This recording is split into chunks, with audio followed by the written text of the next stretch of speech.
Hey guys, welcome back to Learn Factory. आज के इस वीडियो लेक्चर में हम सीखेंगे फोटोशॉप का बेसिक यूज।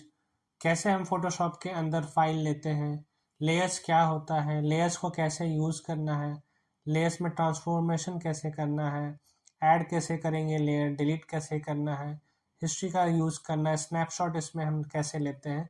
तो ये क्लास आज फोटोशॉप का बेसिक होने वाला है।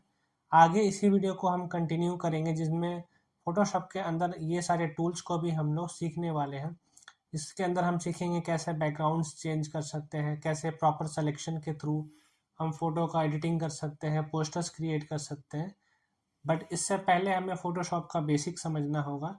इस वीडियो में हम उसी को सीखने वाले हैं। सबसे पहले हम स्टार्ट करते हैं फोटोशॉप के लेआउट से।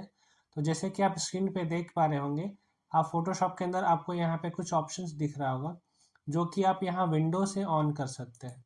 यहाँ विंडो में आप यहाँ से जैसे हिस्ट्री आप ऑन ऑफ कर सकते हैं, लेयर्स आप चाहें तो ऑन ऑफ कर सकते हैं, यहाँ से आप टूल्स को ऑन ऑफ कर सकते हैं। ये सारा ऑप्शन जो है वो बार बार हम यूज़ करने वाले हैं, इसीलिए हम इसे चाहें तो रैंडम पहले से ही ऑन करके रख सकते हैं। जैसे कि लेयर्स यहाँ बहुत ज़्यादा यूज़ होने वाला है, हिस्ट्री का भी यूज़ हम बहुत ज़्यादा करते हैं, टूल्स तो सबसे इम्पोर्टेंट है ही इस पूरे फोटोशॉप के अंदर में।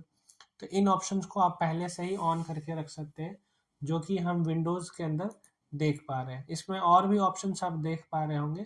कुछ ऑप्शन में आप शॉर्टकट्स को भी अप्लाई कर सकते हैं। आगे क्लास में जैसे जैसे हम इनको यूज़ करना सीखेंगे, आपको इनके बारे में ही बताया जाएगा।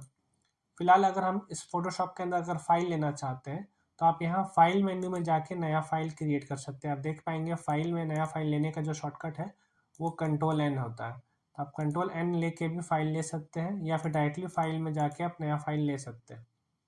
अब ये नया फाइल लेने का आप दोनों तरीका आप यूज़ कर सकते हैं। बेसिकली हम लोग शॉर्टकट यूज़ कर सकते हैं। शॉर्टकट जो है वो कंट्रोल एन है, तो आप कीबोर्ड से कंट्रोल एन दबा के भी नया फाइल ले सकते हैं।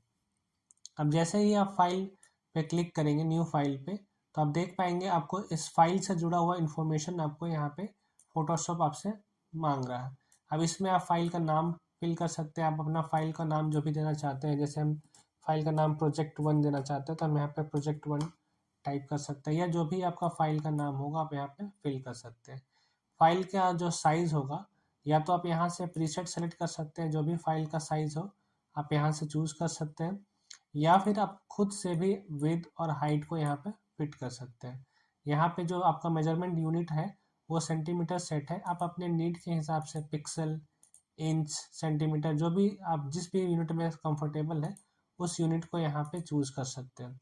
फिलहाल हम यहाँ इंच सेट करते हुए विड्थ और हाइट यहाँ पे फिट कर देते हैं। जैसे हमें मान लीजिए हाइट आपको चाहिए 10 और विड्थ हमें चाहिए 18, तो ये 18 इंच और 10 हाइट का इंच हाइट का आपका फ़ोटो यहाँ पे बनने वाला है। रेजोल्यूशन आप अपने फ़ोटो के क्वालिटी के हिसाब से सेट कर सकते हैं। यहाँ रेजोल्यूशन का मतलब है कि आप जो फ़ोटो बना रहे हैं उसका क्वालिटी आपको कितना रखना है। जितना ज़्यादा रेजोल्यूशन आप यूज़ करेंगे उतना ज़्यादा फ़ोटो का साइज़ भी होने वाला है और उतना ही ज़्यादा डिटेल फ़ोटो कंटेन भी करने वाला है। तो जितना ज़्यादा रेजोल्यूशन हम यहाँ पे पुट करेंगे उसके हिसाब से फ़ोटो का डिटेलिंग भी आपको मिलने वाला है। बट यहाँ पे हमें ध्यान देना है कि अगर हम प्रिंट पर्पज़ से यूज़ कर रहे हैं तो रेजोल्यूशन हम 300 तक रखते हैं, और अगर इसी को हम डिजिटल मीडिया में यूज़ करेंगे, फ़ोटोशॉप में या कंप्यूटर में यूज़ करना है, सोशल मीडिया पे यूज़ करना है, यूट्यूब पे यूज़ करना है, तो इसके लिए हम यहाँ पे 70 टू 80 के बीच में रखते हैं, अगर हमें इसे हम डिजिटल मीडिया के अंदर यूज़ करना है। बाकी यहाँ पे आपको दिख पाएगा, यहाँ पे आप मोड यूज़ कर सकते हैं। आप यहाँ से अलग अलग मोड ले सकते हैं। कलर मोड में आप यहाँ पे बिटमैप यूज़ करते हैं। जब आपको कोई लाइन आर्ट, लोगो या स्केच टाइप का कुछ अगर आपको बनाना है तो आप यहाँ बिटमैप को यूज़ कर सकते हैं। ग्रे स्केल का यूज़ हम लोग करते हैं जहाँ पे हमें कलर्स का यूज़ नहीं करना है। यहाँ पे सिर्फ हम ब्लैक एंड वाइट फ़ोटोज़, या फिर हम न्यूज़पेपर स्टाइल अगर हमको कुछ पोस्टर्स बनाना है, मैगजीन्स बनाना है जहाँ पे हमें सिर्फ black and white colour use करना है, वहाँ पे हम ग्रे स्केल का यूज़ करते हैं। आरजीबी कलर का यूज़ हम लोग करते हैं जब हमें कंप्यूटर पे ही उसे उस फोटो को यूज़ करना है सोशल मीडिया के अंदर, फेसबुक, इंस्टाग्राम, यूट्यूब थंबनेल के अंदर, तो हम आरजीबी का यूज़ कर लेते हैं। CMYK का यूज़ हम लोग तब करते हैं जब हमें इसे प्रिंट में निकालना हो। जैसे कि आप देखते होंगे फिल्म पोस्टर हो गया, वेडिंग एल्बम हो गया, ये सब हमें जब प्रिंट के फॉर्म में निकालना है तो हम यहाँ पे CMYK यूज़ कर सकते हैं। और लैब कलर का यूज़ हम लोग प्रोफेशनल फ़ोटोज़ में करते हैं, जहाँ पे आपको फ्लेक्सिबिलिटी चाहिए, आपको वहाँ पे श्योरिटी नहीं है आरजीबी कलर यूज़ करना है, सीएमवाईके यूज़ करना है, तो लैब कलर का यूज़ करते हुए बाद में कभी भी कन्वीनियंटली चेंज कर सकते हैं। तो ये ध्यान देते हुए आप यहाँ पे मोड चूज़ कर लें। नॉर्मली हम लोग अगर कंप्यूटर के लिए यूज़ कर रहे हैं तो यहाँ आरजीबी मोड हम यहाँ पे सेट कर लेते हैं, बट आप अपने नीड के हिसाब से मोड को चेंज कर सकते हैं। फिर आप यहाँ पे इसका जो बिट है वो भी चेंज कर सकते हैं, जैसे आप 16 बिट पे बनाना चाहते हैं, 32 बिट पे बनाना चाहते हैं, जितना ज़्यादा क्वालिटी का आपको लेना है वहाँ पे आप बिट को यूज़ कर सकते हैं। 8 बिट 16 बिट आपका जो भी है आप यहाँ पे चूज, बाई डिफ़ॉल्ट यहाँ पे 8 बिट सेट है। आप इसे अगर हाई रेजोल्यूशन पर रखना चाहते हैं, हाई क्वालिटी पे रखना चाहते हैं, तो आप इसे 16 बिट पे भी कर सकते हैं। इसके बाद आपको अगला ऑप्शन मिल जाएगा बैकग्राउंड कलर का। अब बैकग्राउंड कलर आप यहाँ पे देख पा रहे होंगे रेड कलर का है, तो आप यहाँ पे चाहें तो बैकग्राउंड जो आपका पेज का होगा वो रेड में रख सकते हैं, या इसे आप वाइट रख सकते हैं, या चाहे तो इसे ट्रांसपेरेंट रख सकते हैं। जैसे अगर हम यहाँ पे वाइट लेते हैं तो यहाँ का जो सेटिंग्स होगा वो वाइट का आप यहाँ पे आ जाएगा। अब इसे आप ओके करने से पहले आप अगर चाहें तो इन सेटिंग्स को, अगर आप चाहते हैं कि बार बार खुद से मैनुअली फिल ना करना पड़े, तो आप इसे सेव प्रीसेट में भी ऐड कर सकते हैं। तो ये जो सेटिंग है इसका आप एक प्रीसेट बना सकते हैं, सेव कर सकते हैं, इसका आप नाम दे सकते हैं, जैसे हम इसका नाम my1 करके ओके कर देते हैं। अब यहाँ पे आपको ध्यान देना है कि आपको क्या क्या सेटिंग्स यहाँ पे रखना है, उसे आप ज़रूर टिक लगा के रखें। जैसे आपको कौन कौन सा ऑप्शन यहाँ पे सेटिंग्स में चाहिए, वो बाय डिफ़ॉल्ट इसमें सारा सेटिंग्स ऑन है। आप चाहें तो इसमें अपने हिसाब से चेंजेस कर सकते हैं। फिलहाल हम इसे टिक रखते हुए ओके करते हैं। और नाउ अब जब हम इसे ओके करेंगे तो आप देख पाएंगे आपके पास एक पेज आ जाएगा। इस पेज के अंदर आप अपना जो भी एल्बम है या जो भी फ़ोटो पे वर्किंग है आप इसके अंदर कर सकते हैं। अब अगर हम दोबारा से फाइल लेना चाहते हैं तो फिर से हम फाइल में जाके या कंट्रोल एन प्रेस करके, फाइल में जाने के बाद कंट्रोल एन प्रेस करके, या आप डायरेक्टली कीबोर्ड से कंट्रोल एन प्रेस कर सकें, फाइल में जाना है, कंट्रोल एन प्रेस करना है आपको, और यहाँ पे आप फिर से देख सकते हैं कि अगर आपको वही प्रीसेट वापस से चाहिए तो आप यहाँ से जो आपने बनाया है प्रीसेट डायरेक्टली उसे सेलेक्ट करेंगे। आप देख पाएंगे आपको वो जो डिटेल है वापस से फिल हो चुका है। हालांकि आप इसमें बाद में भी चेंजेस कर सकते हैं, जैसे हम यहाँ पे बैकग्राउंड कलर चेंज करना चाहते हैं तो आप यहाँ पे क्लिक करके बैकग्राउंड कलर को वापस से चेंज कर सकते हैं। आप देखेंगे जो आपका दूसरा पन्ना आ रहा है वो यहाँ पे आपका रेड कलर का आ रहा है। तो इस तरह से आप अपना पेज में फ़ाइल ले सकते हैं। जो भी आपको फ़ाइल लेना है, जितने भी बड़े साइज़ में आपको काम करना है, आप यहाँ से स्टार्ट कर सकते हैं। आगे क्लास में हम यहाँ पे फ़ोटो इंसर्ट करना, बैकग्राउंड क्रिएट करना, टेक्स्ट का यूज़ करना, इसमें सीखने वाले हैं। तो जो ये बेसिक क्लास है इसीलिए हम यहाँ पे फाइल का कैसे लेना है यहाँ पे हमने सीख लिया है। नाउ अगर आप इसे डिलीट करना चाहते हैं तो आप डायरेक्टली यहाँ से इसे टैब को क्लोज़ कर सकते हैं। यहाँ पे आप देख पा रहे होंगे आपका अलग अलग टैब खुला हुआ और हर टैब में आपका वो फाइल दिखा। ये अलग प्रोजेक्ट है और ये आपका अलग प्रोजेक्ट। आप दोनों को साथ में मर्ज भी कर सकते हैं। आगे के वीडियो में हम लोग देखेंगे इसे मर्ज कैसे करना। फिलहाल हम इसे यहाँ से क्लोज करते हैं। नाउ अब यहाँ पे हम इस वीडियो में आगे सीखने वाले हैं कि हम यहाँ पे लेयर्स को कैसे यूज़ करते हैं। फिलहाल इससे पहले हम यहाँ पे देख लेते हैं कि जैसे अगर आपको फाइल के साइज़ को एडजस्ट करना है, फाइल को जूम इन जूम आउट करना है, तो आप ये व्यू में जाके कर सकते हैं। आप देख पाएंगे यहाँ पे व्यू में आपको जूम इन और जूम आउट का ऑप्शन मिल जाता है। यहाँ पे फिट करने का भी ऑप्शन है, 100% पे रखना है, 200% पे रखना है। आप अपने नीड के हिसाब से पेज को छोटा बड़ा कर सकते हैं। जैसे हमें यहाँ पे अगर छोटा करना है तो हम यहाँ पे जूम आउट यानी कि कंट्रोल माइनस का यूज़ कर सकते हैं। बड़ा करना है तो जूम इन यानी कि कंट्रोल प्लस का यूज़ करते हैं।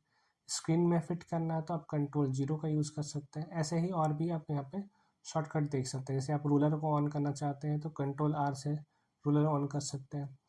तो इस तरह से आप यहाँ पे बहुत सारा शॉर्टकट आपको व्यू पे मिल जाएगा, आप इसको ऑन ऑफ यहाँ से कर सकते हैं। बट फिलहाल ये जो शॉर्टकट है कंट्रोल प्लस और कंट्रोल माइनस, ये हम लोग बार बार यूज़ करने वाले हैं, तो इसे आप ज़रूर नोट डाउन कर लें। तब यहाँ पे हम थोड़ा सा अपने साइज़ को कंट्रोल माइनस से कम करते हैं। तो इस तरह से आप देख पाएंगे कि आपका जो पेज का साइज़ है वो थोड़ा सा जूम आउट हो चुका है। इससे आप अपने पेज को, कैनवास को कभी भी बड़ा और छोटा कर सकते हैं और इजीली वर्क कर सकते हैं। नाउ अब ये आपका एक फ़ाइल है। इस फाइल के अंदर अगर आपको और भी लेयर्स चाहिए तो वो लेयर्स आप यहाँ लेयर टैब में जाके यहाँ से आप न्यू लेयर ले सकते हैं। लेयर्स का यहाँ पे मतलब सिंपली है कि आप एक फ़ाइल के अंदर कितना शीट चाहते हैं, उन शीट को ही हम लेयर कहते हैं। नए लेयर पे वर्क करने से आपका लेयर्स पे ट्रांसफॉर्मेशन करना, लेयर्स पे मॉडिफिकेशन करना आसान होता है। जैसे कि अगर आपने एक ही फाइल के अंदर, एक ही लेयर के अंदर आपने अगर सारा काम किया है, तो कल को उनको रिमूव करना हो या कल को उनमें मॉडिफिकेशन करना हो तो आपको पूरे फाइल में चेंजेस करना पड़ जाता है।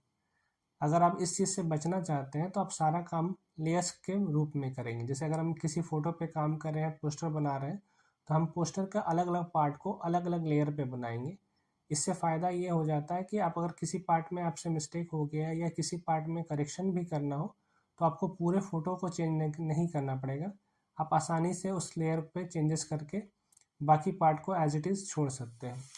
तो आइए देखते हैं लेयर कैसे लेना है। लेयर लेने के लिए आपको सिंपली यहाँ पे जो लेयर टैब है इस पर क्लिक कर सकते हैं, क्रिएट न्यू लेयर पे, या आप कीबोर्ड से शॉर्टकट भी यूज़ कर सकते हैं। देखिए जैसे हम न्यू लेयर पे क्लिक किया, यहाँ पे नया लेयर आ चुका है। आप शॉर्टकट भी यूज़ कर सकते हैं। शॉर्टकट इसका रहेगा कंट्रोल शिफ्ट और एन। नया लेयर लेने के लिए जो शॉर्टकट होता है वो कंट्रोल शिफ्ट और एन होता है। और आप यहाँ पे लेयर का कोई नाम दे सकते हैं। जैसे हम यहाँ पे नाम दे दिए फर्स्ट। आप कोई भी नाम इसमें दे सकते हैं। आप जैसे ही ओके करेंगे आप देख सकते हैं यहाँ पे लेयर का नाम आ चुका है। अगर किसी लेयर को आपको डिलीट करना है तो उस लेयर पे क्लिक करते हुए आप यहाँ पे डिलीट बटन पे क्लिक कर सकते हैं। ये लेयर आपका यहाँ से डिलीट हो जाएगा। तो वैसे ही आप जब भी नया लेयर लेना चाहें, या तो कीबोर्ड से आप कंट्रोल शिफ्ट एन प्रेस करें, या फिर आप डायरेक्टली यहाँ पे लेयर पे क्लिक करके भी नया लेयर ले सकते हैं। डिलीट करना भी इसे आसान है। आप यहाँ पे डायरेक्टली डिलीट बटन पे क्लिक करके डिलीट कर सकते हैं। अब देख पाएंगे कि जो आपका पहला लेयर था, बैकग्राउंड लेयर या जो फाइल का जो पहला लेयर था वो लॉक है। तो अगर इस लॉक को आपको हटाना है तो आप इस लेयर पे क्लिक करते हुए डबल क्लिक करें लॉक पे। ये जो लॉक ऑप्शन है इस पर डबल क्लिक करेंगे तो आपका ये जो लेयर है वो अनलॉक हो जाएगा। अब इसका भी कोई नाम दे सकते हैं, जैसे हम यहाँ पे इसका नाम बीजी दे देते हैं, बैकग्राउंड लेयर। अब ओके कर सकते हैं। तो आप देख पाएंगे जो भी काम आप यहाँ पे कर रहे हैं वो आपके हिस्ट्री में शो होता चला जा रहा है। कल को अगर आपको इसे बैक करना हो तो आप सिंपली बैक कर सकते हैं, फॉरवर्ड जाना हो तो सिंपली फॉरवर्ड जा सकते हैं। ये हिस्ट्री का यही काम है कि आपके काम को यहाँ पे शो करता रहेगा। कल कभी भी बैक या आपको आगे जाना हो तो आप सिंपली यहाँ से आगे पीछे मूव कर सकते हैं। ना अगर आप इस लेयर पे अगर आप चाहते हैं कलर डालना तो आपको यहाँ पे दो कलर ऑप्शन मिल जाता है, ये फोरग्राउंड कलर का और बैकग्राउंड कलर का। फोरग्राउंड कलर अगर आपको डालना है तो आप अपने कीबोर्ड से ऑल्ट और बैक स्पेस प्रेस करेंगे। आप देख पाएंगे आपके लेयर पे ये फोरग्राउंड कलर फिल हो चुका है। इसी तरह अगर आप मान लीजिए फर्स्ट लेयर पे, तो आप पहले फर्स्ट लेयर पे क्लिक कर लें और देन क्लिक करने के बाद आप जो यहाँ पे अगर आपको बैकग्राउंड कलर डालना है तो आप कंट्रोल के साथ बैक स्पेस प्रेस करें। तो सिंपल है, अगर आपको कलर डालना है तो आप फोरग्राउंड कलर के लिए ऑल्ट बैक स्पेस यूज़ करेंगे, बैकग्राउंड के लिए कंट्रोल बैक स्पेस यूज़ करेंगे। अब अगर आप इस लेयर को छोटा बड़ा करना चाहते हैं, इसमें ट्रांसफॉर्मेशन करना चाहते हैं, तो इसके लिए भी शॉर्टकट आप कीबोर्ड से यूज़ कर सकते हैं। कंट्रोल के साथ टी दबाएंगे, आप देखेंगे ट्रांसफॉर्मेशन का जो आपका ये लाइन है आप यहाँ पे शो हो चुका है। आप यहाँ पे देख पाएंगे आपका जो ऑप्शन मेन्यू है इस ऊपर में आपको दिख रहा होगा, यहाँ पे आपको वैल्यूज़ डालने का ऑप्शन मिल रहा है। आप इसके साइज़ को चेंज कर सकते हैं, यहाँ परसेंटेज वैल्यू डाल के भी साइज़ को आप चेंज कर सकते हैं, और यहाँ पिक्सल में वैल्यूज़ दे रहा है, इन वैल्यू को भी चेंज कर सकते हैं। तो अगर आपको इसको परसेंटेज में कम करना है, जैसे हमें जिसका जस्ट हाफ करना है, तो आप यहाँ पे वैल्यू को 100 की जगह पे 50 कर सकते हैं। जैसे हमें इसको 25% पे करना चाहते हैं तो इस वैल्यू को हम सिंपली 25% फिल कर देते हैं। अब देख पाएंगे आपका लेयर का जो साइज़ है वो चेंज हो जा रहा है। आप इसे रोटेट करना चाहें तो यहाँ से रोटेट वैल्यू भी डाल सकते हैं। आप यहाँ पे वैल्यू डालेंगे, जितना भी डिग्री आप इसे रोटेट करना चाहते हैं उतने डिग्री पे ये रोटेट हो जाता है। यहाँ पे आप देख पाएंगे आप इसे टिल्ट करने का भी ऑप्शन है। आप इसे हॉरिजॉन्टली टिल्ट कर सकते हैं और आप इसे वर्टिकली भी टिल्ट कर सकते हैं। अगर आपको इसे वर्टिकली टिल्ट करना है तो आप यहाँ पे वैल्यू डालेंगे, आपका शेप देखेंगे वर्टिकली टिल्ट हो जाएगा। तो ऐसे हम ये सारा ऑप्शन जो है कंट्रोल टी करने के बाद अप्लाई कर सकते हैं ना। अब इस अप्लाई को, इस ट्रांसफॉर्मेशन को अगर आप कंफर्म करना चाहते हैं तो यहाँ पे जो राइट क्लिक है उस पर आप क्लिक कर सकते हैं, या कीबोर्ड से एंटर दबा सकते हैं, या फिर आप यहाँ पे क्रॉस पे क्लिक करके या एस्केप दबा के इसे रिजेक्ट भी कर सकते हैं। जैसे अगर हम यहाँ पे अगर क्रॉस पे क्लिक कर दें तो ये जो इफेक्ट है वो पहले जैसा फिर से हो जाएगा। तो अगर आपको कभी भी ट्रांसफॉर्मेशन करना हो तो आप कंट्रोल टी दबा के आप इसे ट्रांसफॉर्म कर सकते हैं। आप इसे साइज़ को यहाँ से भी डायरेक्टली छोटा बड़ा कर सकते हैं। ये आपके ऊपर है कि आपको साइज़ किस तरह से सेट करना है। अगर आपको मेजरमेंट बराबर लेके करना है तो आप इनका यूज़ कर सकते हैं। तो इस तरह से आप कैनवास क्रिएट कर सकते हैं। आगे के क्लासेस में हम यहाँ पे फ़ोटोज़ को भी यूज़ करना सीखने वाले हैं। फिलहाल आपने इस क्लास में सीखा कि कैसे हम लेयर यहाँ पे ऐड कर सकते हैं, लेयर्स को कैसे फिल करना है, लेयर्स को कैसे ट्रांसफॉर्म करना है। हिस्ट्री यहाँ पे आप देखें कैसे हम लोग यूज़ कर सकते हैं। यहाँ हिस्ट्री में अगर आप कोई पार्ट को सेव करना चाहते हैं, जैसे ये हिस्ट्री जो आपका ये चल रहा है, ये आपके वर्क के हिसाब से चेंज होता जाएगा। तो अगर आप किसी हिस्ट्री को परमानेंटली यहाँ पे फिक्स करना चाहते हैं तो आप यहाँ पे ये जो कैमरा आइकन है इस पर क्लिक करके इसका स्नैपशॉट ले सकते हैं। तो ये जो पार्ट है आपका यहाँ पे फिक्स हो जाने वाला है। जैसे अगर हम इस लेयर को डिलीट कर दें अभी, तो आपका देखेंगे यहाँ पे हिस्ट्री सारा यहाँ से अप्लाई जो होगा वो हट जाता है। अब वापस से आपको वो वाला पोजीशन पे वापस आना है तो आप यहाँ से स्नैपशॉट वाले पार्ट पे क्लिक कर सकते हैं, चाहे वो पहला पार्ट हो चाहे वो दूसरा पार्ट हो। आप सिंपली उस पोजीशन पे जब चाहे तब वापस जा सकते हैं। तो आप यहाँ से स्नैपशॉट भी उसका ले सकते हैं। इस स्नैपशॉट को आप चाहें तो यहाँ से डिलीट भी कर सकते हैं।